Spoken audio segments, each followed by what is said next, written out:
Pour retrouver ce sommeil perdu, faut-il boire 3 tasses de camomille ou de passiflore avant de s'endormir? Faut-il pratiquer la luminothérapie? Certaines techniques relèvent du gadget, d'autres sont vraiment efficaces. Gwenaëlle Bellec et Éric Josset. Bien dormir, un rêve pour de nombreux Français. Parmi les bonnes pratiques, il y a d'abord la bonne hygiène de vie et des conseils de bon sens. Adopter des horaires réguliers de coucher et de lever. Et puis ce conseil méconnu, ne pas s'éterniser au lit.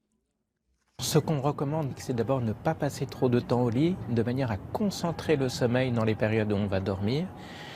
Faire attention à l'horloge biologique, cette horloge qui gouverne nos rythmes veille-sommeil. Pour cela, la luminothérapie est conseillée une demi-heure le matin. Pratiquer l'exercice physique, même la marche, au moins une demi-heure par jour. La température idéale de la chambre est autour de 18 degrés.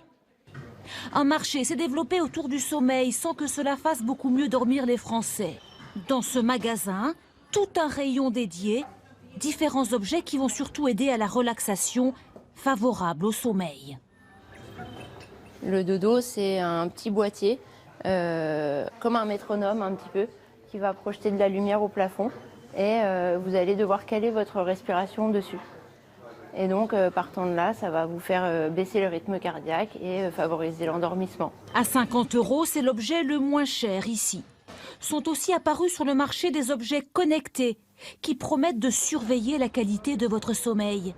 À l'Hôtel Dieu à Paris, cet ingénieur teste ces objets, des montres, des bagues notamment.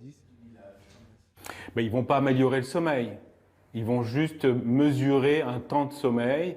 Et maintenant, comme on dit, so what après. Mais c'est intéressant parce que les utilisateurs prennent conscience du problème. Il faut consulter. Il faut consulter. Le marché de la pharmacopée se porte bien. Dans cette pharmacie comme ailleurs, de nombreux produits sans ordonnance, disponibles sans que leur efficacité ait été prouvée. Et puis il y a tous les somnifères, dont les Français sont les deuxièmes plus gros consommateurs en Europe.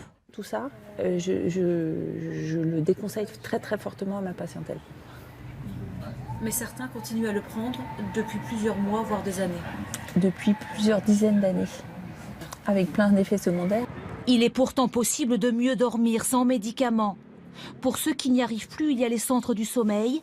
Les insomniaques réapprennent peu à peu les bonnes pratiques pour pouvoir enfin dormir.